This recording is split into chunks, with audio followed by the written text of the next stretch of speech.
Well,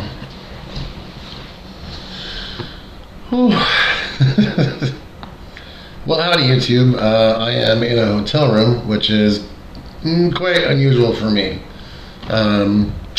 Let's see. Last night, the Jeep got me about 200 miles from home, and then in the middle of a rainstorm, the windshield wipers quit working, and when I was able to address that a little bit, it seemed like the motor broke loose and was cranking around under the hood, and it wasn't turning the windshield wipers, just flipping the motor. You can see the bit of the hood go don't. And it's not the hood, it's in between the hood and the windshield, the little area there where the windshield wiper is going. So I pulled over and tried to mess with that, but it was raining, so I rested a little bit. It was like 11:30 last night. Around 1 o'clock, the rain cleared up a little bit. I got Rain-X on the windshield and figured, well, I'll give that a try. And I thought it had stopped raining, and I drove off a little bit and realized it was still raining, so circled back and sat in the parking lot for, I don't know, 2 a.m. What the heck did I do? And then I laid underneath, and there was 4 wires. It was like a group of wires going into the oil pan underneath the engine block. And they've been fried for a while and messed up, and my check engine light's been on for like 3 years, but nobody could figure out why because there's no computer.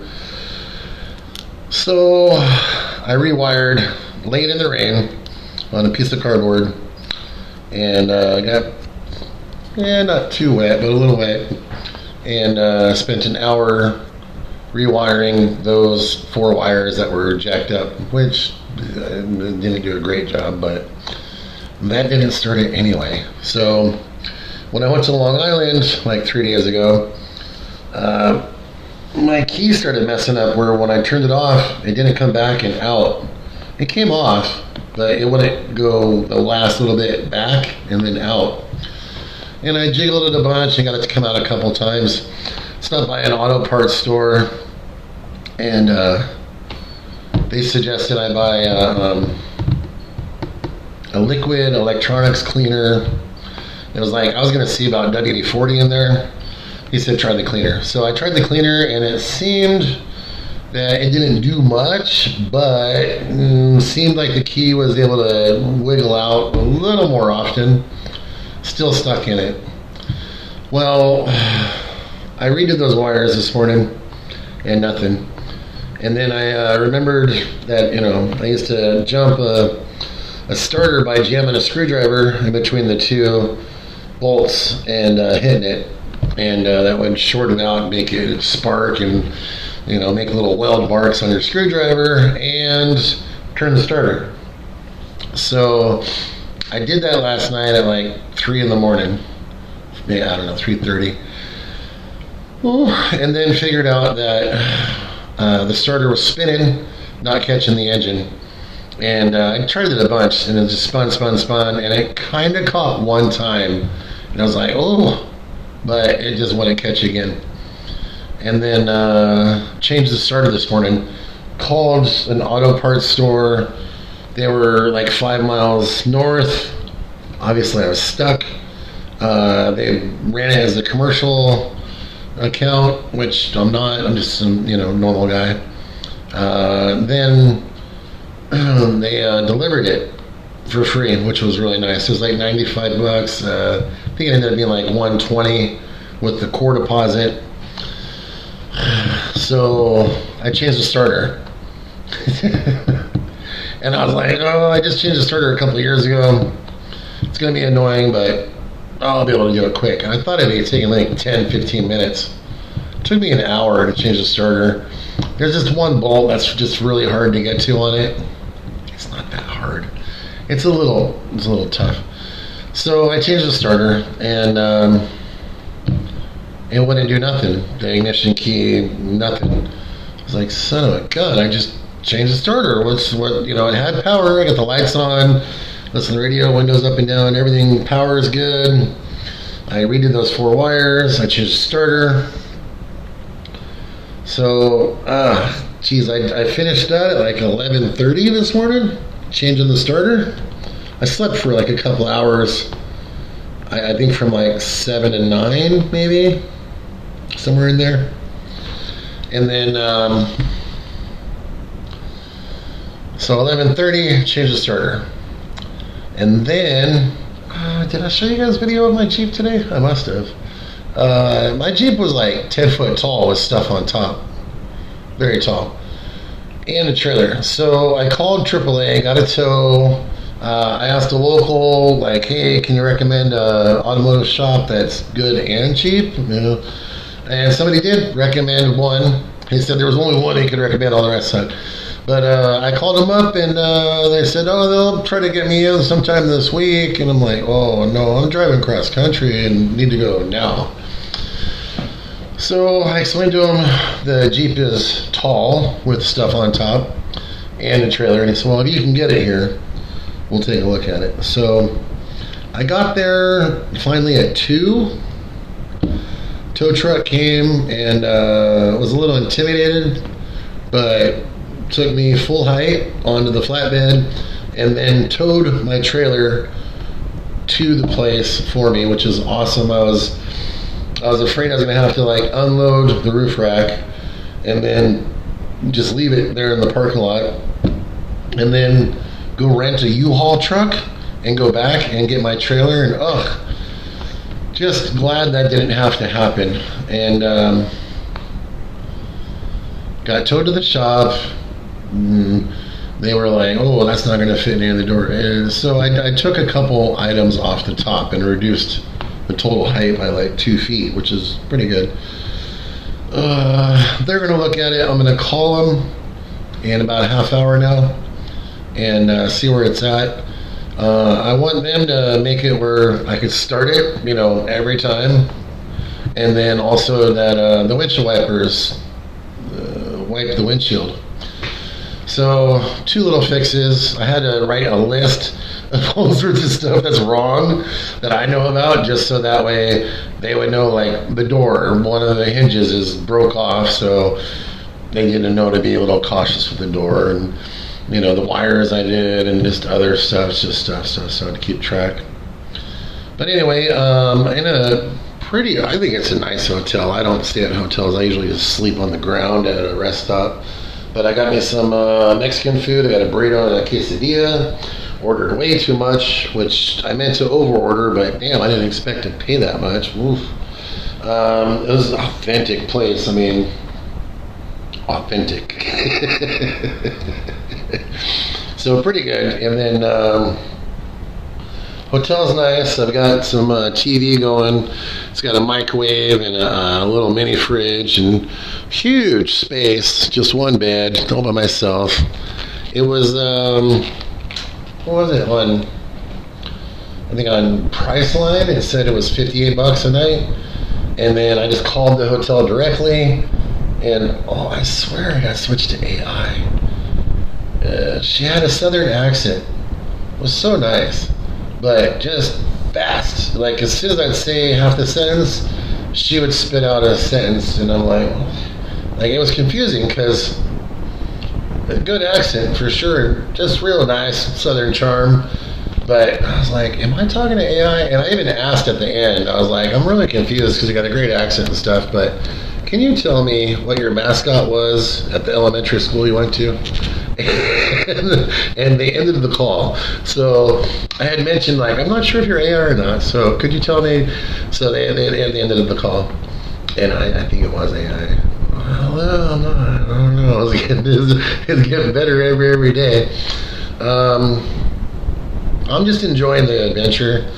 When I moved out to Pennsylvania after my uncle died, like 2.5 years ago, I was in California for the winter. The ski resort I worked at was closed because of too much snow, and I drove across country to get there. And then you work for a week, and then the ski resort's closed for a couple weeks, and that really just puts you behind. Those couple weeks were supposed to be the big weeks that you get all tips and everything, and the rest kind of okay. So it just ruined the season, ruined the income. And I stayed out there for the summer because at the end of winter I was behind on rent. I had no way to just pay the rent and then drive cross country and go back east for the summer, which is my normal plan. So I had a decent job there over the summer, but from being behind on rent and stuff, it took all summer to get caught up. And it was August. I had just gotten caught up on stuff and was starting to save up to go back east in the fall and spend the winter, even though it's a reverse cycle of what I was planning on. It had been kind of rough going out to California. I go out to California to see my kid and end up living like a college student, which, I don't mind roughing it, but it's just terrible when you're renting a room and you can't paint the room and you're just throwing money away. And the main reason I'm doing the homestead thing, the off-grid thing, is I want to own land. I want to make my place my place. I used to own a condo way back when. I wish I still had that. But I had a condo, and the condo, I painted the bathroom red, and my friends would call it Satan's office. So I enjoy personalizing stuff. I don't like super bright sun. I get sunburned. I like shade. I like hiding from the sun. I like winter. So I wasn't drawn to Arizona naturally, but I grew up where there was 9 inches of rain a year, and in Arizona where I'm going, it's 9 inches of rain a year. I grew up where it's 110 for a few weeks in the summer, and we're about 300 feet above sea level in Fresno, California. And then when I would go to Fresno, I would live up the hill at like 5,000 feet. And instead of being 110, it maybe hit 92. So I'm hoping that in Arizona, Petrified Forest, Painted Desert, at 5,600 feet, even though there's only 9 inches of rain, that I'm hoping that I won't be hitting the 110, that I should be more like mid-90s when it's hot summer. I'm going in the winter, so it'll be cooler, and I'm going to do my best to build a bunch of shade. With the shade, I'll be making rain harvesting surfaces as well. So that's my plan for now, and then I got to get back to California to see my kid. That's just a mess. I love my daughter so much and wanted to be very close to her, and the separation from me and her mom affected my daughter quite a bit and affected our relationship quite a bit from the beginning. So, not the way I want it, but I'm working on it. My daughter is a very smart girl, which is good. I was thinking about it earlier that I was definitely not the kind of teenager you'd want your daughter hanging out with. And I was okay with that because I don't think my daughter would spend time with me as a teenager. I don't think that's the type of person she wants to be around. She's in band. She was in the class, what do they call it? Like, not class president. She was in class politics, whatever. She was on the baseball team. She was on the track team. She was on the football team. This is all elementary school. Through junior high, she was in band playing the saxophone. I rented her a baritone saxophone because a normal saxophone is like $300. A baritone saxophone is like $3,000. They are the big ones, and obviously a little more to it. So I rented one for her for the summer, and then when she went back to 8th grade, she got that seat in the band, and then now she's switched to trombone. She plays, I think I got confused on it.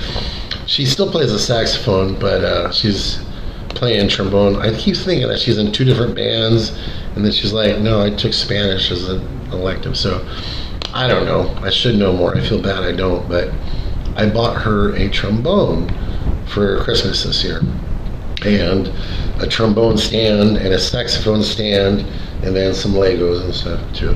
Oh, and a computer gamer chair and yeah, some more stuff. But I keep telling her that she's getting fish snacks from Kayakistan for Christmas because she's not answering the phone when I call. I don't know. Anyway, I'm pretty tired. It's it's been a long few days.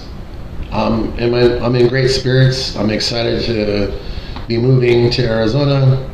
I'm a little disappointed I only made it 200 miles. I really like to drive like 700 miles a day to get there. I really wanted to be there like Friday. So maybe I'll be there Sunday or something, but no big deal. Oh, and it's just so disappointing to watch my money just... when I get there, I gotta build something, which means I gotta go to Home Depot or whatever and spend a lot of money. But my pile of money keeps... I'm hoping the mechanics won't be too much. Well, maybe I'll go live or something later. I'm just going to try to enjoy my time here. Try to relax. I'm pretty relaxed. So, hope everyone's doing good. I appreciate you guys watching and commenting. I love the comments for sure. Try to respond to most comments. I got Wi-Fi here at the hotel. Again, I'll go live later or something. But thanks for the support, guys. Really appreciate it. And I'll keep posting you as I go across country. Really looking forward to showing you guys my land out there in Arizona, Sun Valley, Arizona, Petrified Forest, Painted Desert, Chigger's Keep. Yeah, I'm going to build something out there. All right, guys. Take care.